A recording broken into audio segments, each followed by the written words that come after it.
ఏ సమాజమైనా అభివృద్ధి చెందాలి, నాగరికతతో ముందుకు పోవాలి అంటే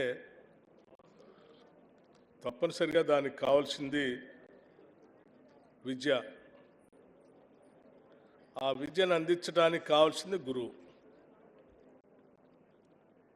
గురువు విజ్ఞానంతో పాటు సంస్కారాన్ని కూడా నేర్పి సమాజానికి ఉపయోగపడేటట్టుగా ఆ సమాజాల్లో ఉన్నటువంటి మానవ వనరులను తయారు చేసి సమాజ మనుగడకి, అది కూడా మంచి సమాజ నిర్మాణానికి ఉపయోగపడేటట్టుగా పునాదులు వేసేదే గురువులు.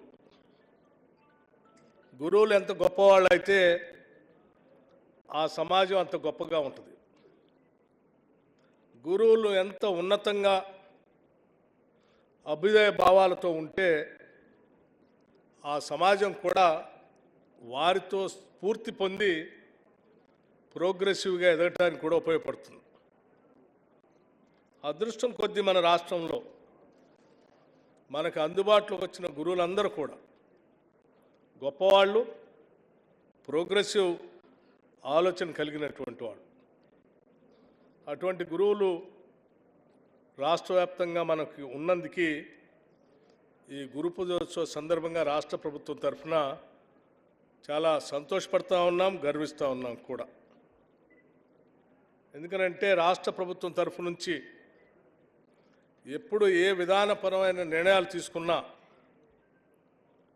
టీచింగ్ విధానంలో కానీ, లేకపోతే ఎడ్యుకేషనల్ ఇన్స్టిట్యూషన్స్ ఏర్పాటు చేసే క్రమంలో కానీ, ఎటువంటి విధానపరమైన నిర్ణయాలు తీసుకున్నా మనకి అందుబాటులో ఉన్నటువంటి ఉపాధ్యాయ వ్యవస్థ కానీ, లేకపోతే గురువులు కానీ ఎప్పుడు కూడా సహకరించారే తప్ప దానికి ఎప్పుడు అడ్డు చెప్పడం కానీ, అటువంటి కార్యకలాపాలు చేయొద్దని చెప్పడం కానీ జరగలేదు రాష్ట్ర చరిత్రలో. ఉదాహరణకి బహుశా నేను అనుకుంటూ ఉన్నాను, 2007 సంవత్సరం ప్రాంతంలో ఆనాడు ఉమ్మడి రాష్ట్రంలో విద్యా బోధన విషయంలో తెలుగు భాష నుంచి ఆంగ్ల భాషలో కూడా చెప్పాలని రాష్ట్ర ప్రభుత్వం నిర్ణయం తీసుకున్నప్పుడు చాలామంది వ్యతిరేకించడానికి ప్రయత్నం చేసినప్పటికి కూడా పెద్ద ఎత్తున ఈ రాష్ట్రంలో ఉన్నటువంటి గురువులంతా కూడా ఇది అవసరమే అని చెప్పి దాన్ని ప్రోత్సహించి ప్రభుత్వ పాఠశాలలో కూడా ఈరోజు ఆంగ్ల భాషలో విద్యా బోధన చెప్పి గ్రామీణ ప్రాంతాల్లో ఉన్నటువంటి పిల్లలు ఈరోజు ప్రపంచంతో భాషలో ఏమాత్రం వెనకబడకుండా పోటీ పడే స్థాయికి వస్తామన్నారంటే అది తప్పనిసరిగా మీ అందరి అభిమానం, ఆలోచన, గొప్ప మనసుకి తార్కాణం అని నేను భావిస్తూ ఉన్నాను. అట్లాగే కాంగ్రెస్ ప్రభుత్వాలు ఎప్పుడు కూడా విద్యకి అత్యంత ప్రాధాన్యం ఇవ్వటమే కాకుండా గురువులకు కూడా అంతే ప్రాధాన్యత ఇచ్చుకుంటూ వచ్చింది. ఎప్పుడు ఏ విధానపరమైన నిర్ణయాలు చేయాలన్నా కూడా సంఘాలతో మాట్లాడటం, సాధ్యమైనంత మేరకు గురువుల ఆలోచనల పరిగణలో తీసుకునే విధానపరమైన నిర్ణయాలు తీసుకుంటూ వచ్చాం. అందుకోసం ఇప్పుడు ఈ ప్రభుత్వం ఏర్పడిన వెంటనే రేవంత్ రెడ్డి గారు ముఖ్యమంత్రిగా ఉన్నటువంటి ఇందిరమ రాజ్యం కాంగ్రెస్ ప్రభుత్వం ముందుగా ఆలోచన చేసింది కూడా గురువుల గురించే. అందుకే ఆలోచన చేసి అనాదిగా ఒక దశాబ్ద కాలం అనుకుంటా బహుశా ప్రమోషన్స్ లేకుండా ఉన్నటువంటి ఉపాధ్యాయులకి దాదాపు 30,000 మందికి ప్రమోషన్స్ ఇచ్చింది కూడా ఈ ప్రభుత్వమే. అట్లాగే ట్రాన్స్ఫర్స్ లేకుండా ఇబ్బంది పడుతున్నటువంటి టీచర్స్కి దాదాపు ఒక 45,000 మంది టీచర్స్కి ట్రాన్స్ఫర్స్ చేసింది కూడా ఈ ప్రభుత్వమే. అంతేకాదు ఈ విద్యా వ్యవస్థను ఇంకా ముందుకు తీసుకొని పోవాలన్నటువంటి ఆలోచనతో, గురువుల సంఖ్య తగ్గిపోతే ఇబ్బంది అన్నటువంటి ఆలోచనతో గురువుల రిక్రూట్మెంట్ కోసం డిఎస్సిని ఏర్పాటు చేసి ఒక దశాబ్ద కాలం రాష్ట్రం ఏర్పడిన తర్వాత ఒక దశాబ్ద కాలం డిఎస్సి జరగకపోతే ఈ ప్రభుత్వం రాగానే డిఎస్సి ఏర్పాటు చేసి దాదాపు 11,062 మంది టీచర్స్ కోసం డిఎస్సిని ప్రకటించి పరీక్షలు నిర్వహించి ఇంకొక వారం రోజుల్లో రిజల్ట్స్ కూడా వచ్చేటువంటి ప్రక్రియకి ఈ ప్రభుత్వం తావచ్చింది.